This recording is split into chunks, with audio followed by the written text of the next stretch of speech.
La espada de Damocles. Conduce Pablo Veloso.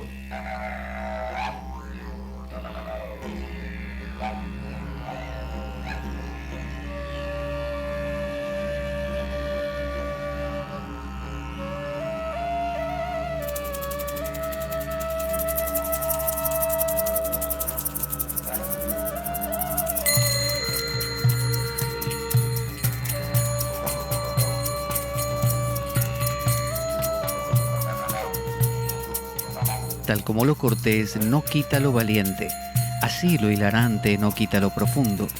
Y dado que la vida es un juego, aquí comienza La Espada de Damocles.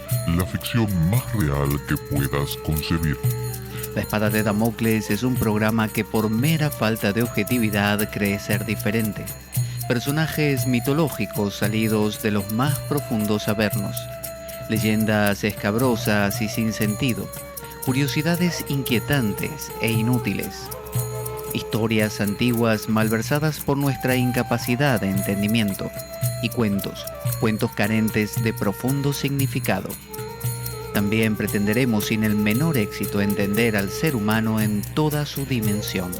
En suma, si quieres desperdiciar tu vida, aquí comienza La espada de Damocles, la ficción más real que puedas concebir.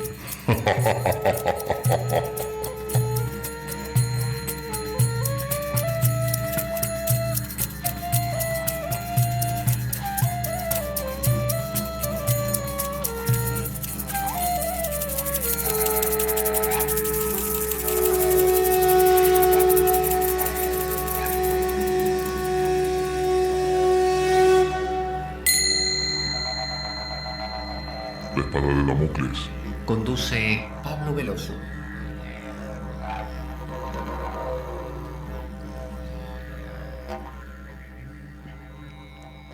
Buenas para todos. Aquí estamos en La Espada de Damocles. Quien les habla, Pablo Veloso. Vamos a continuar hoy con nuestro recorrido por el monacato, la historia del monacato.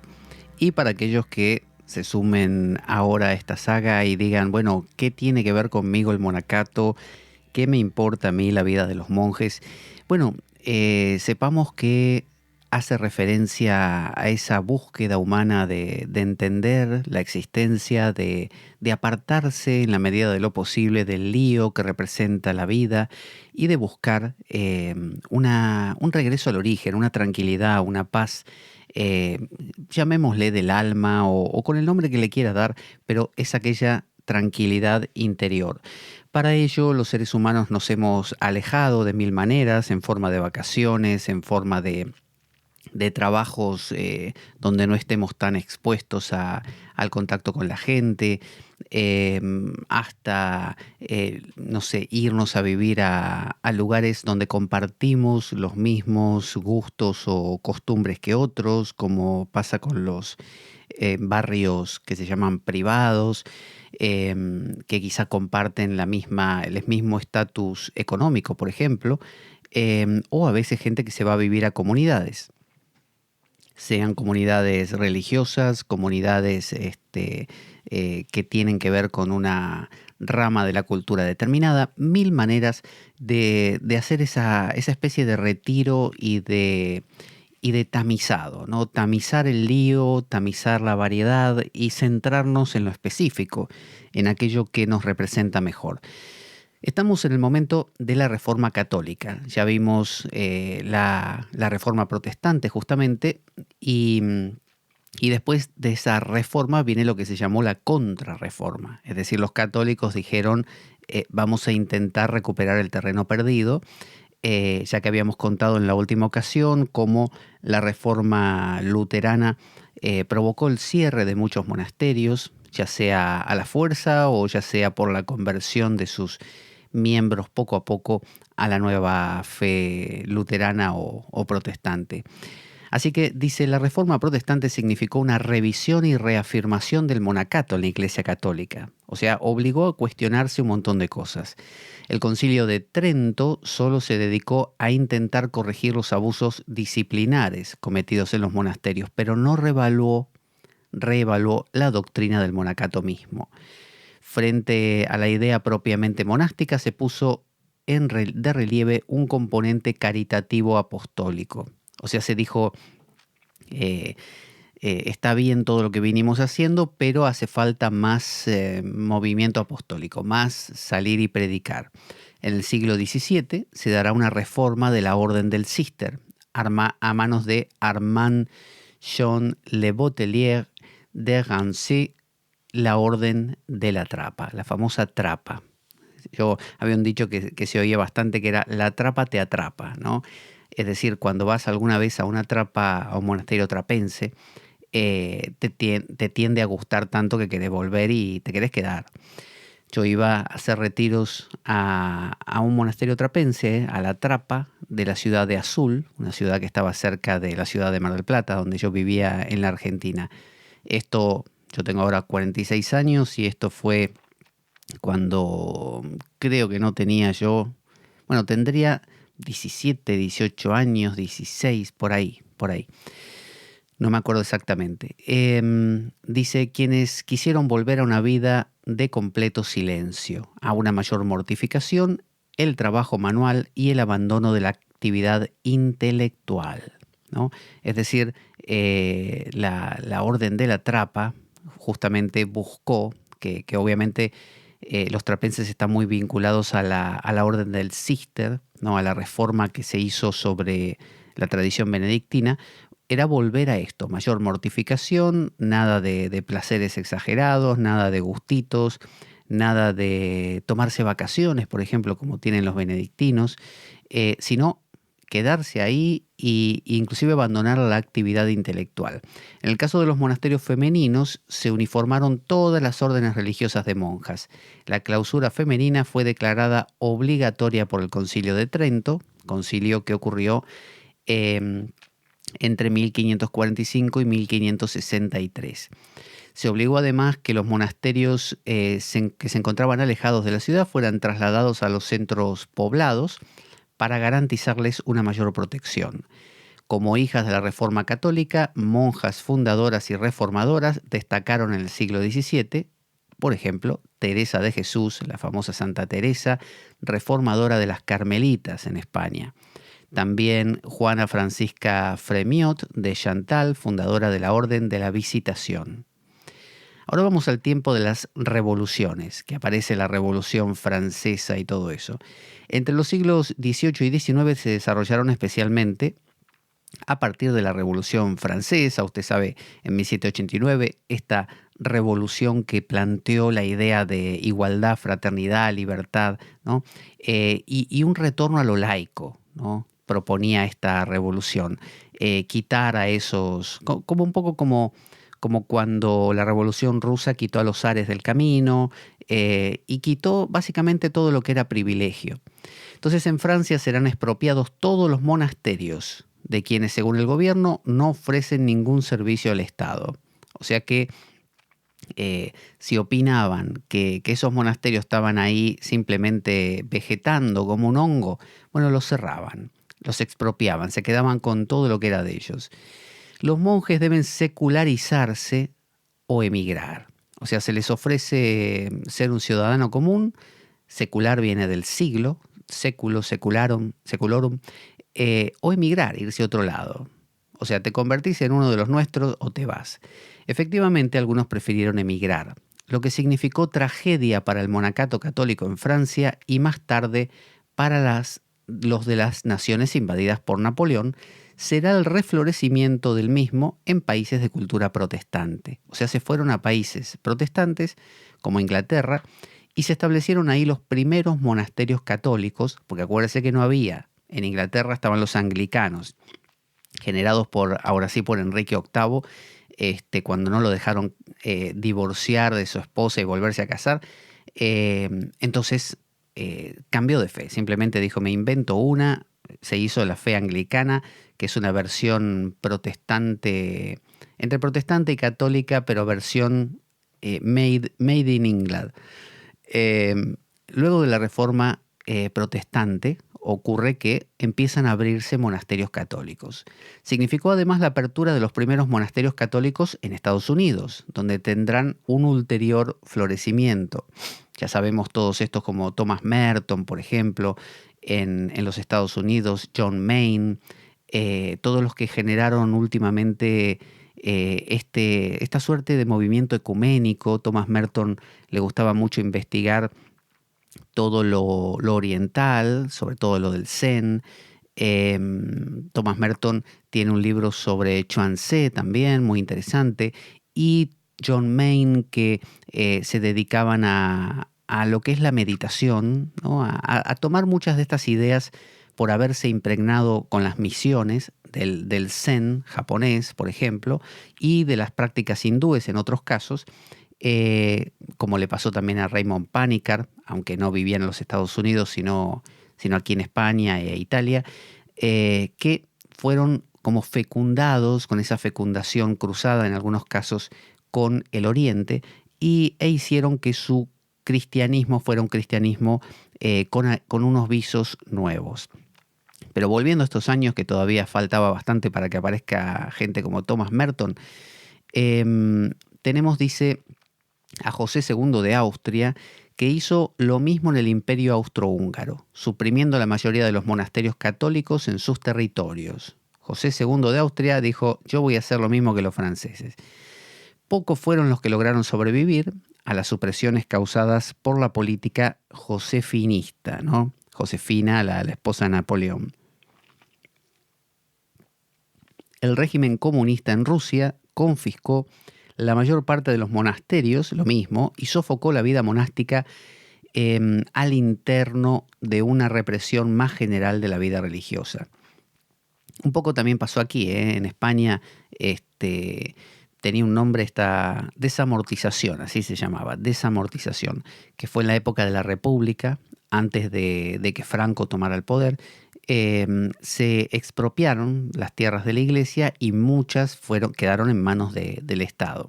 Aunque claro, enseguida vino la guerra civil y todo eso se le devolvió con aumento, digamos, ¿no? Con compensación.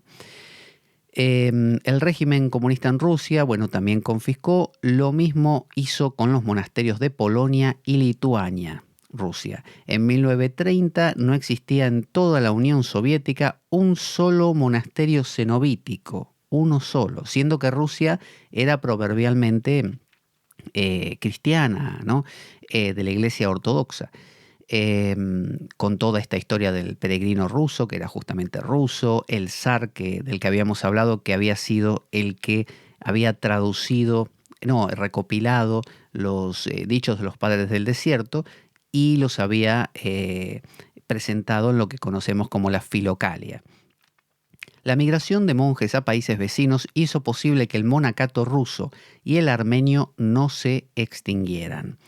Si en Europa se registra una fuerte persecución contra la iglesia en general y contra el monacato en particular, claro, porque el monacato todos sabían que era como el corazón del cristianismo, entonces había que atacar ahí. En América y en Oriente, no sin problemas, en Oriente también, se registra un crecimiento e incluso nuevas fundaciones de vida monástica.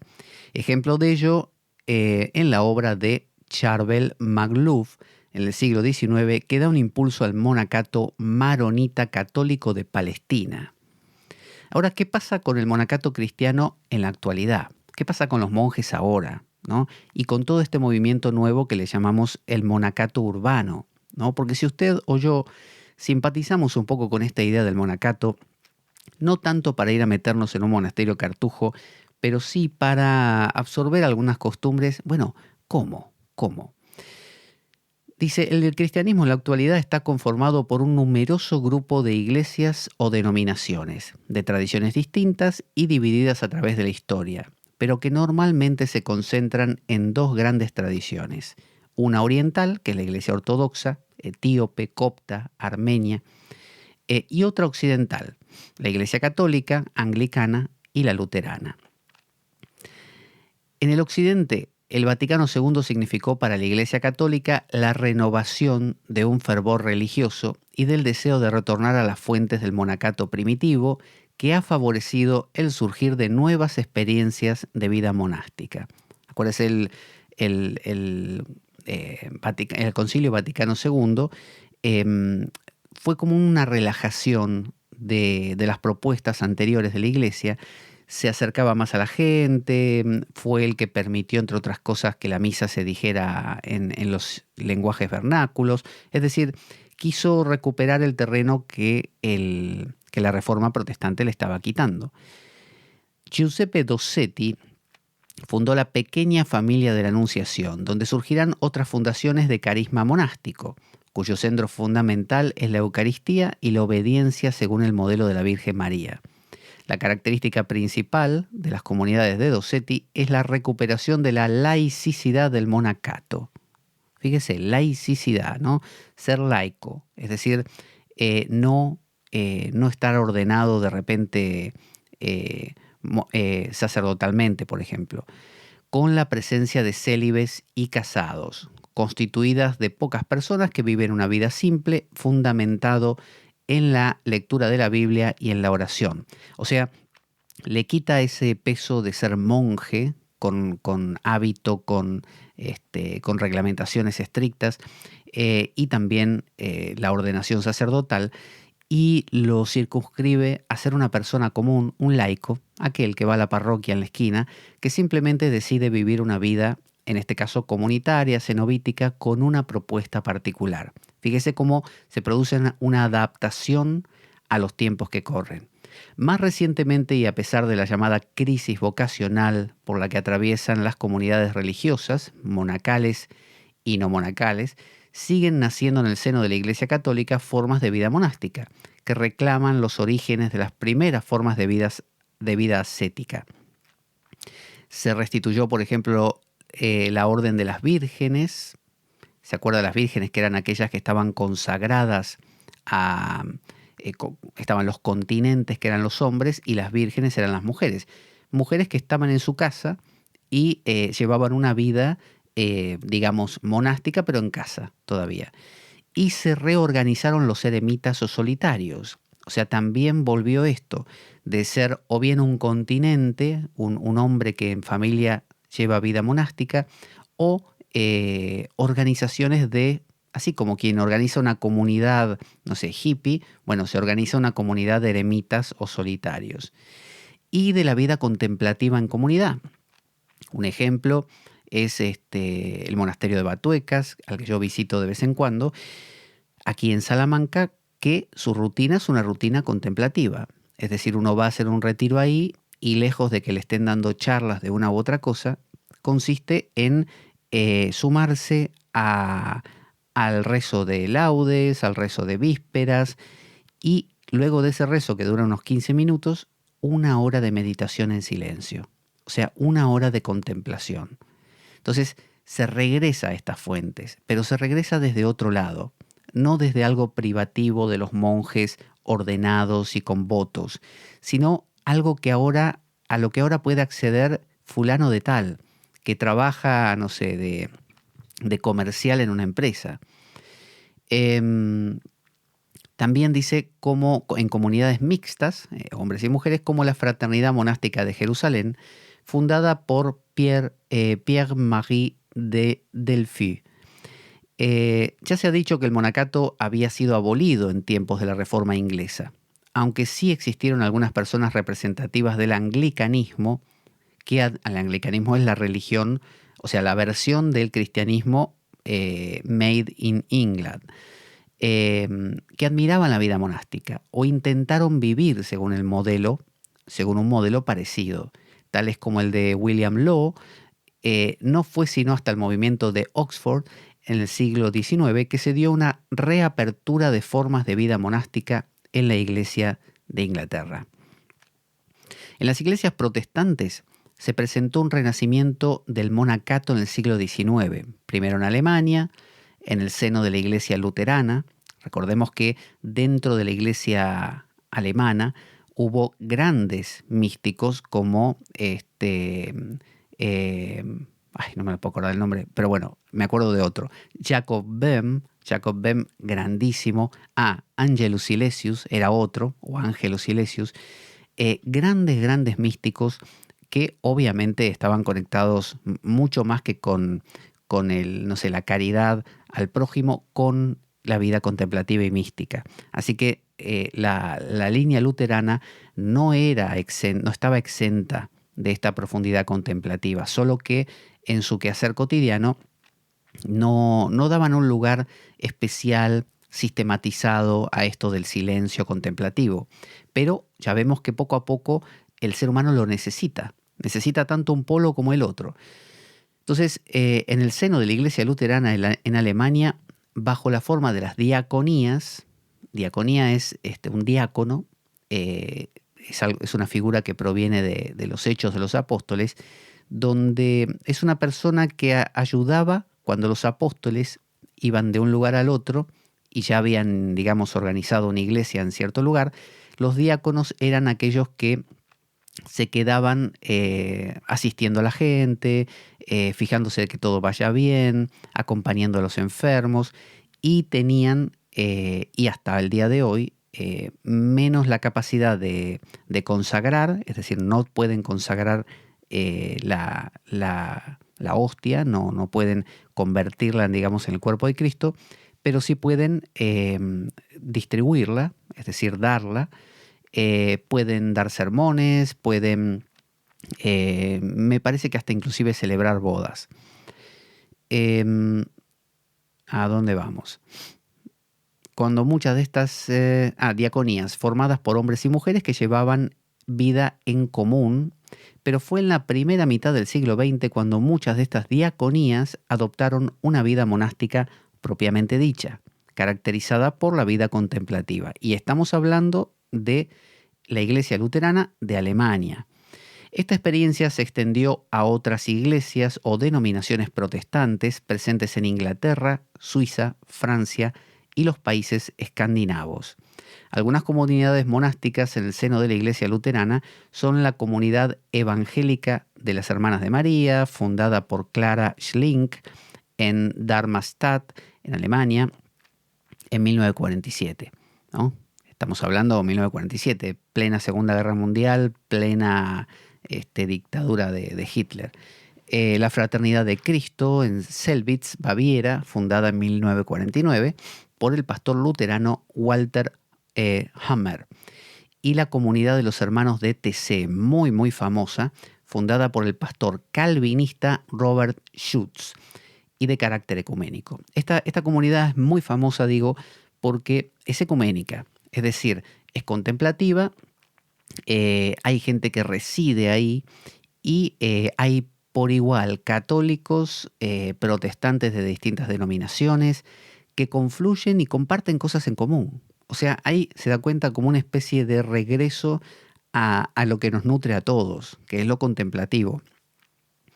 Sin embargo, recuerde que sigue habiendo una pica, un roce entre el monje, la figura del monje, y luego el párroco de iglesia, que lo ve al monje como un cómodo, como uno que está ahí sentado mirando para adentro, ¿no? En lugar de estar acá, dice el sacerdote, ayudándome a mí con la gente que tiene hambre. No dándose cuenta que a su vez, sin el monje y su profundidad y sus escritos, por ejemplo, él se acabaría apagando. Pero a la vez el monje a veces también olvida que sin el párroco no habría una inserción social y su monasterio y su supervivencia se acabarían. Entonces son como dos manos, ¿no? Una mano lava la otra, las dos lavan la cara, ¿no?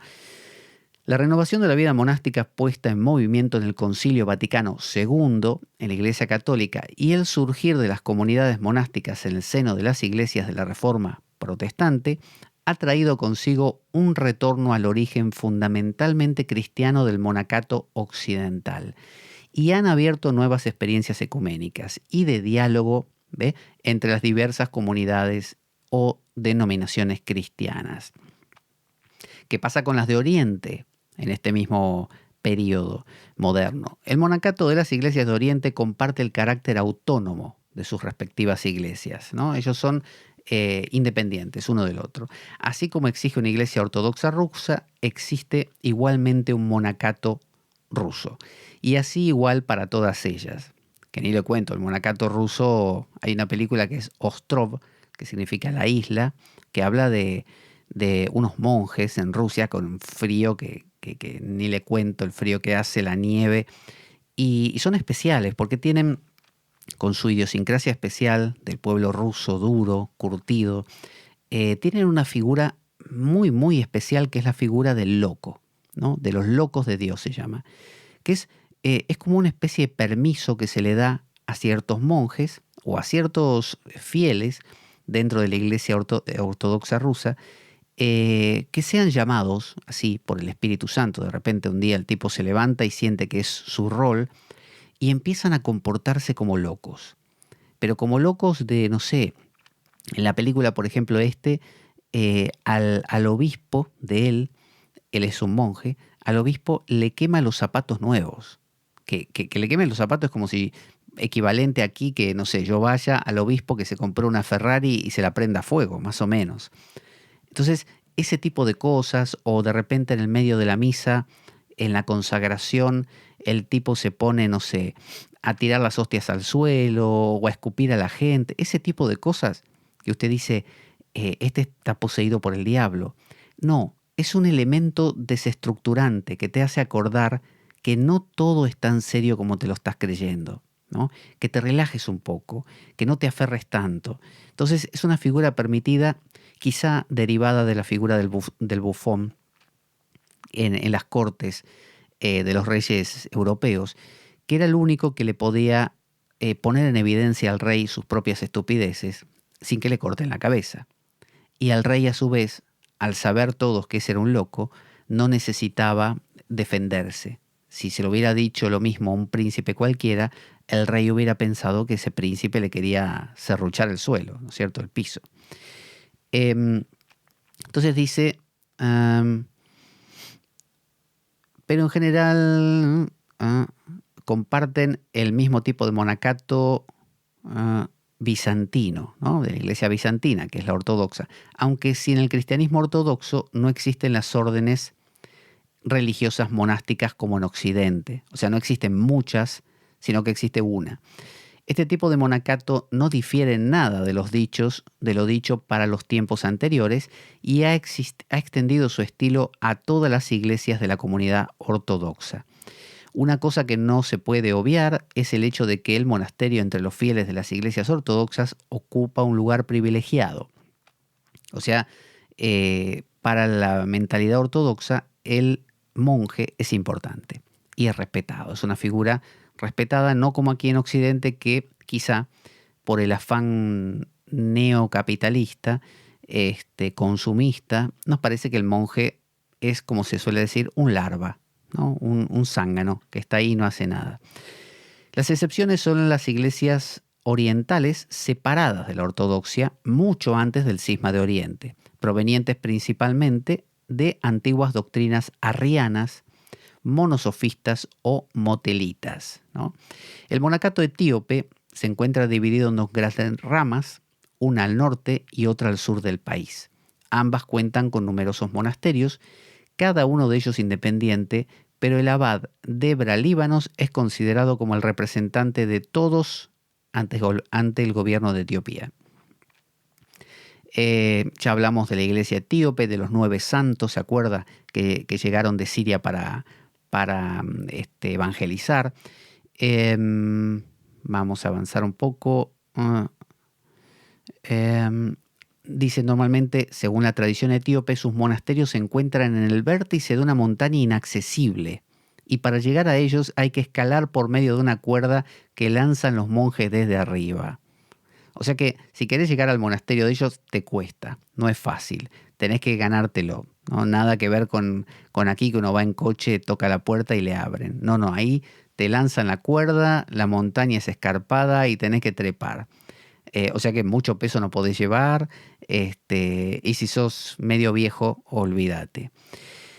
Luego de la caída del bloque soviético, el monacato ruso se fue recuperando del duro golpe que le significó el régimen comunista. En 1990, los monasterios ortodoxos rusos eran unos 35.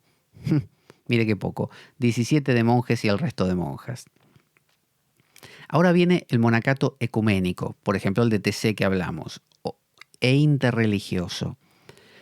Hoy en día el mundo está globalizado, por lo tanto todas las cosas se empiezan a conectar, todo se empieza a interrelacionar.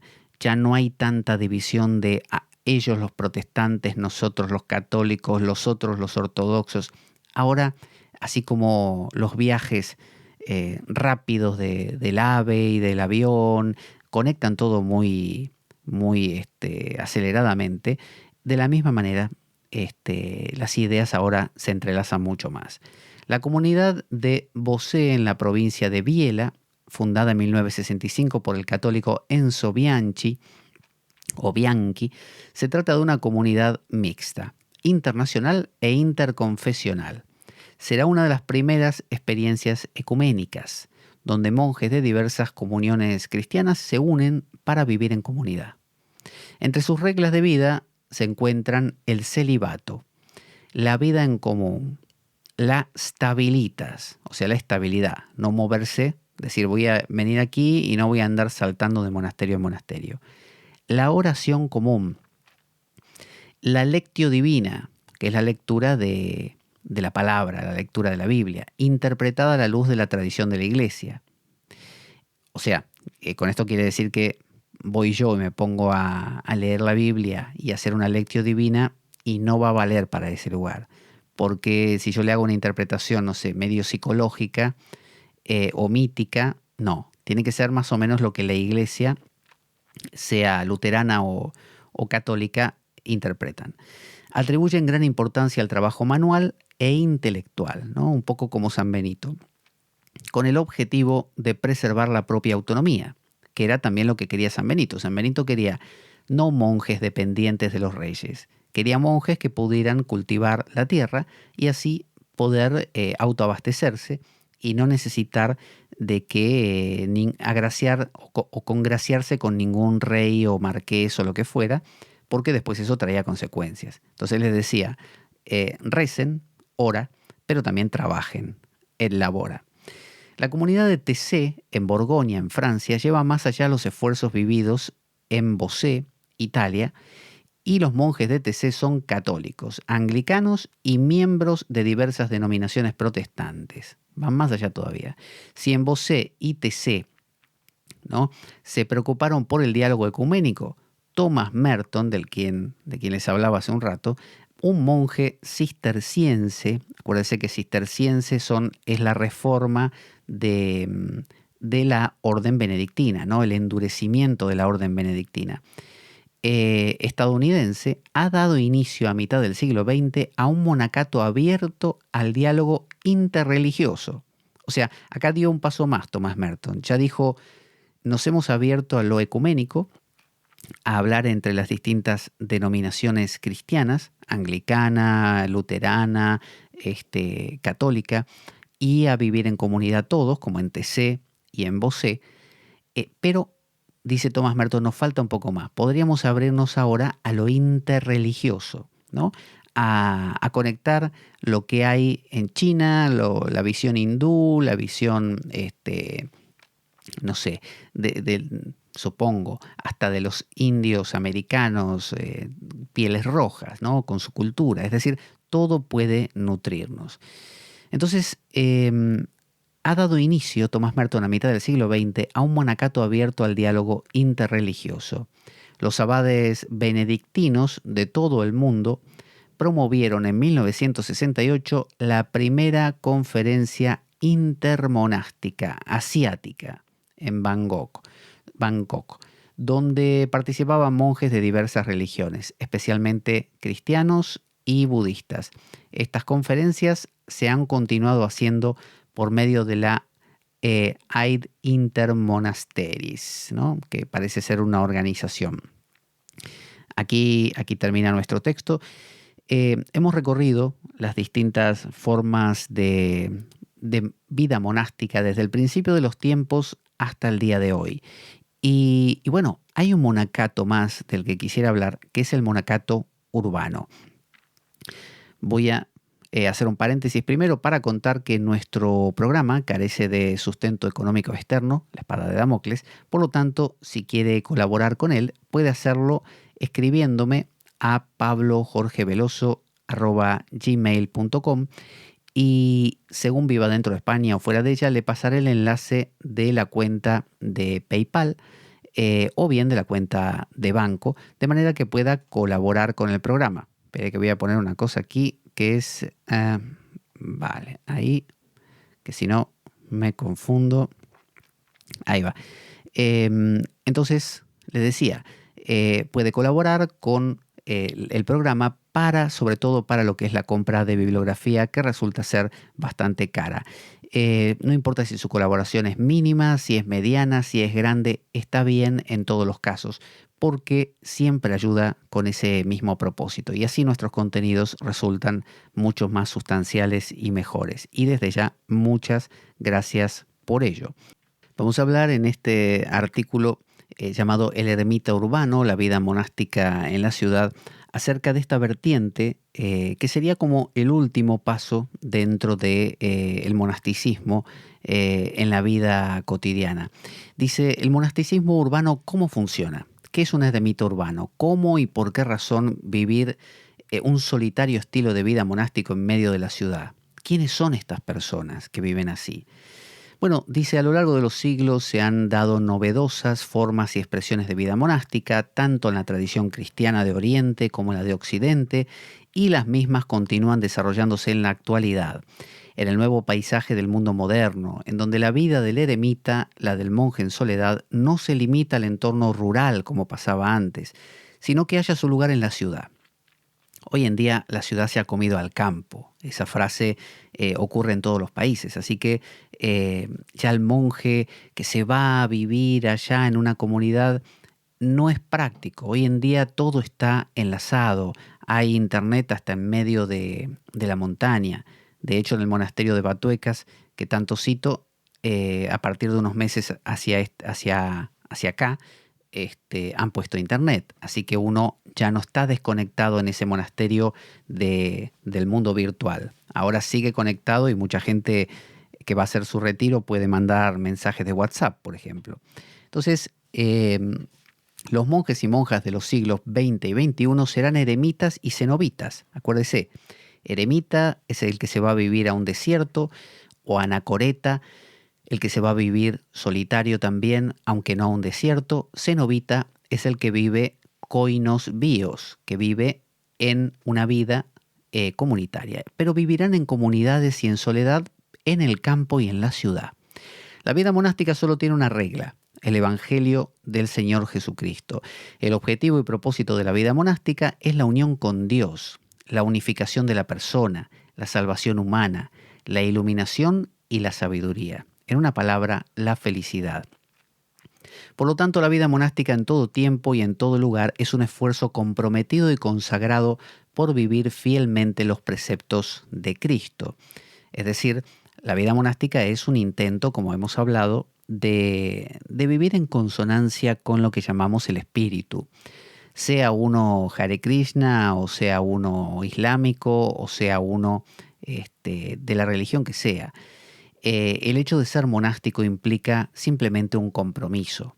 Así como los musulmanes tienen la figura del guerrero divino, del guerrero de Dios, del que pelea una vida interior, la yihad interior, creo que le llaman el mujahidín, el que hace esa pelea. Bueno, de la misma manera, el monje es el guerrero, tal como lo planteaba también los jesuitas, el fundador de los jesuitas, San Ignacio de Loyola, que hablaba de la compañía de Jesús, ¿no? Acuérdese que San Ignacio y por otro lado Santa Teresa estaban muy influidos por todas las sagas de caballeros, ¿no? Y con esta cosa del rescatar a la dama, de vencer al dragón, ¿no? Del valor, el arrojo y la valentía, como le pasó al Quijote también. Entonces, la vocación monástica surge cuando sea y donde sea, como respuesta directa al llamado de la gracia. O sea que de repente te levantas un día y donde quiera que estés, podés ser el gerente del banco y te da por ser monje. El eremita urbano se halla inmerso en los tesoros de la tradición monástica. O sea, los tiene, está ahí. Es una expresión integral en el aquí y ahora de esa misma tradición. El carismático y audaz B.D. Griffiths, que es un benedictino que fue a la India, y se dice que ahí tuvo profundas iluminaciones, pero no fue a la India como envuelto en plástico para que no le afecte nada. Por el contrario, creó todo un monasticismo que fue criticado por muchos, muy hinduizado. Esa gente que ya luego está a caballo de dos cosas. Si no me equivoco, era muy amigo de Raymond Panikar. Y luego regresó y escribió en The Marriage of East and West que cualquiera sea el destino de este mundo actual, la verdadera necesidad es encontrar una forma de vida que sea capaz de sobrevivir a todos sus desastres, ¿no? Ser como los ratones o las cucarachas de este mundo que pase lo que pase, sobreviven. Durante el Imperio Romano fue la vida monástica la que salvó al mundo. ¿Se acuerda que hablamos de los monasterios medievales? Los monjes que huyeron a los desiertos de Egipto, Palestina y Mesopotamia fundaron una nueva forma de vida basada en la oración y el trabajo, bajo condiciones de la más extrema pobreza y simplicidad. Y completamente solos, sobrevivieron al colapso del Imperio Romano. Su enseñanza y ejemplo condujo a la fundación de monasterios a lo largo de toda Europa, lugares en donde se hallaría la base de la nueva civilización. Hoy en día se está dando un resurgimiento de la vida monástica en todo el mundo. Son centros de fermento que gradualmente podrían transformar la sociedad y hacer posible una nueva civilización, dice este monje Bede Griffiths, monje benedictino. El mundo de Bede Griffiths, no sé cómo se pronuncia, Bede sería Griffiths, Bede Griffiths, quizá parezca estar lejos de las metrópolis ruidosas como New York, Chicago, Washington, París, Barcelona o Hong Kong. Sin embargo, las verdades intemporales a las que Bede se refirió con los imperativos evangélicos que llaman a la existencia de la vida monástica, se trata de formas novedosas y antiguas, hoy como ayer. Aquello que impulsó a Griffiths a vivir una vida monástica en un mundo lejano, en un ashram hindú, es el mismo ímpetu que ha dado lugar a solitarias aventuras monásticas en el corazón de la ciudad. Eso es lo nuevo. No existe geografía, tiempo ni espacio en donde el monaquismo no pueda prosperar y en donde la vida contemplativa no pueda crecer. La oración, el trabajo, la pobreza y la simplicidad son el fundamento de un corazón monástico. Entonces, redefinamos, ¿qué es un monje? El hábito no hace al monje. ¿Qué es un monje? ¿Es un tipo que tiene una ropa? No. ¿Es un tipo que se peina o se corta el pelo? No. ¿Es un tipo que vive en cierto lugar geográfico puntual, llámese monasterio? No. ¿Qué es un monje? Monje es aquel que busca la soledad interior, que busca desapegarse de un montón de cosas que las considera innecesarias, busca alejarse del ruido para encontrar el silencio, busca alejarse de los estímulos variados para encontrar el misterio. Simplemente es eso. Ahora, revístalo de la ropa que quiera y póngalo en el lugar geográfico que quiera, hágale hablar en el idioma que quiera y leer el libro sagrado que usted quiera y va a tener un monje de una denominación. Pero también puede serlo sin todo eso, ¿no? Revestido de una ciudad como Madrid, con toda la locura de su tránsito y sus compromisos diarios y el bombardeo de información. Uno dirá, pero y bueno, ¿cómo hace un monje que vive en medio de una ciudad ajetreada, moderna, con el bombardeo de publicidad y de estímulo, ¿no? De compre esto, compre aquello, coma esto, coma aquello, que el monje que vive en un monasterio no lo tiene? Bueno, sencillamente el mundo hoy es así, ¿no? El mundo de antaño, de que te ibas a un monasterio y estabas en completa separación del mundo, un mundo que tampoco te convocaba tanto, porque a menos que te fueras al mercado más populoso de una ciudad medieval, en general no había, por ejemplo, no existían los dulces que te podías comer a cada rato, no había esas cosas. La gente comía cosas más o menos desagradables toda su vida, nunca acababa teniendo una saciedad de que me llené de lo que comí, no. De hecho, el otro día veía una documental de una mujer que creo que era no sé si, sí, de Alemania, de una ciudad de Austria, que fue empleada en un centro donde vivía Hitler y tenía que abastecerlo a él y a toda su gente de comida y todo eso. Y decía esta mujer, hasta que me contrataron de aquí, no sabía yo lo que era estar saciada. O sea, nunca en su vida, y tenía ya como 20 y algo de años, nunca había comido hasta saciarse, porque nunca alcanzaba la comida. Y a partir de ese momento sí. Entonces, fíjese que ese mundo no era un mundo como el de ahora, que usted puede atiborrarse de cualquier cosa. Era un mundo carente de por sí. O sea que hacerse monje de ese estilo no costaba mucho. Ya de por sí el mundo era un mundo seco, un mundo magro, un mundo peligroso. Hoy en día, con las garantías de un mundo de confort, bueno, todo eso se diluye. Por lo tanto, intentar buscar un mundo así monástico, uno acaba yendo a un monasterio que le ponen calefacción, internet y buena comida. Y bueno, la ropa te la lavan con lavadora. Entonces no acaba de ser lo que era antes. Entonces hay que adaptarlo. Dice, la oración, el trabajo y la pobreza son y la simplicidad son el fundamento de un corazón monástico. Ya sea solo, como un solitario o eremita, o estando en medio de una comunidad, el camino del monje, mujer u hombre, es estar inmersos en Dios, concentrados en el Evangelio, viviendo su vida, respirando su aliento, es estar empapados de los eternos absolutos sobre los que no existen dudas, ni geografía delimitada, ni barrera de edad, tiempo, lugar o condición. O sea, usted se pone a leer los Evangelios y se conecta con ideas intemporales, con arquetipos. Entonces da igual dónde esté, ese es el corazón de la cosa. Es beber de los arquetipos, de ese mundo de las formas del que hablaba Platón. Y eso lo puede conseguir con el Corán, con el Bhagavad Gita, con la Biblia, o lo puede conseguir haciendo una indagación filosófica desde el platonismo. Es decir, cualquier ser humano que que tenga un nivel de austeridad suficiente como para tener la sensibilidad necesaria que lo conduzca a poder percibir lo que hay detrás de todo el ruido. Eso es, ¿no? Usted puede ser Mozart, Beethoven, ¿no? Bach, y esta gente seguramente se privaron de algunas cosas para poder tener esa sensibilidad. Aunque bueno, dicen que Mozart la pasó mejor. Por lo menos en sus diversiones, pero bueno, después lo pagó porque tuvo una enfermedad dura y cruel. Dice, no hay geografía delimitada, no hay barreras de edad, ahora con este monacato, no hay tiempo, no hay lugar, no hay cultura o condición. O sea, usted o yo, cualquiera. En tiempos pasados el desierto era una ciudad, según lo señala Chitti en su clásico trabajo sobre el monacato, The Desert a City, el desierto una ciudad, ¿no? Porque los monasterios se establecían en desiertos y se generaban verdaderas ciudades.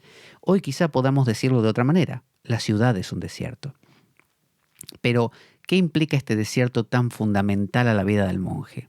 El desierto es la tierra desolada y salvaje, la árida soledad y el profundo silencio. El desierto es la reclusión en donde el monje busca, en la oración y la penitencia, el vaciamiento de sí mismo, la kenosis, ¿no? Se acuerda que para los gnósticos el pleroma es el lugar, digamos, el cielo, donde están los ángeles y Dios. Y el kenoma es este mundo, ¿no? El mundo de la materia y del caos. El kenoma es un vaciamiento del pleroma. Pleroma viene de pleno, de estar lleno, y kenoma es vaciarse. Se dice que cuando Dios se vacía de su totalidad, encarna como, por ejemplo, como Cristo. Para que encarne tiene que haberse vaciado de todo lo que era. Es un vaciamiento. Entonces dice, el vaciamiento de sí mismo es lo que busca el monje, la kenosis, la libre renuncia a los deseos egoístas, es ahí en donde se esfuerza por el vaciamiento interior, a la espera del tiempo de Dios, Kairos. El Kairos es un tiempo muy especial, no es un tiempo no es cronos, un tiempo, bueno, ¿cuándo será? ¿Pasado mañana? No, kairos es un tiempo eterno, que puede que llegue ahora o nunca o siempre o todas las veces, de la manifestación de la gracia divina. El ermita urbano, entonces, es un monje entre los muchos que existen, y tal como los monjes de todas partes, está consagrado a Dios a través de votos o de promesas sagradas, sean públicas o privadas, temporales o perpetuas, y están formuladas de manera tradicional, con la pobreza, castidad, obediencia y estabilidad, o puede que estén expuestas bajo novedosas, formas creativas, otras, pero el significado es el mismo.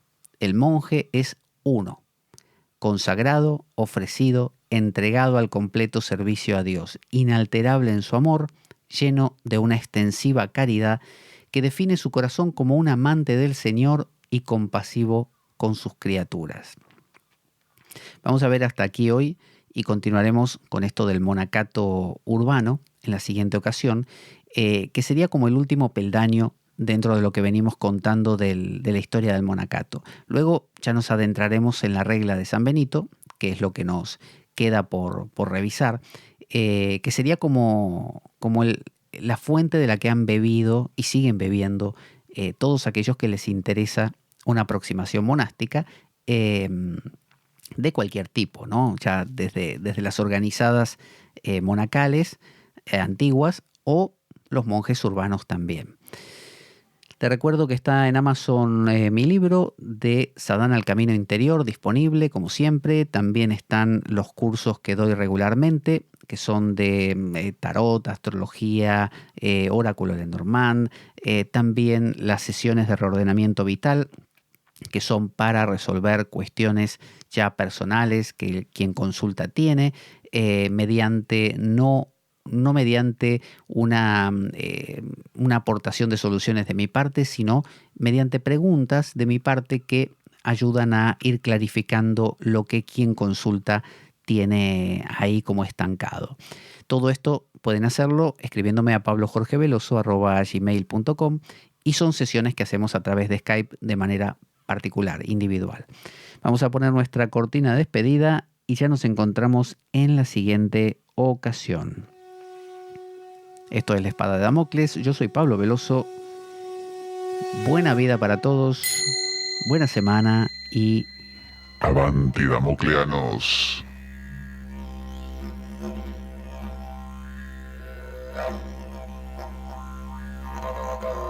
La Espada de Damocles.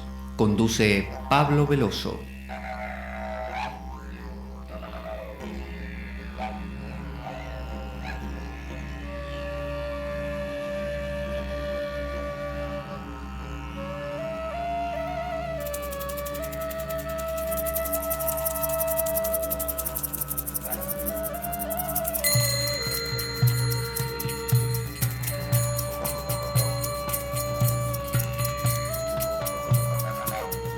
Y dado que la vida es un macabro juego, concebido por una mente perversa, únete a nosotros en nuestro próximo programa, cuando escuches las siguientes palabras. La Espada de Damocles, la ficción más real que puedas concebir. Buena vida para todos, buena semana y... Avanti Damocleanos.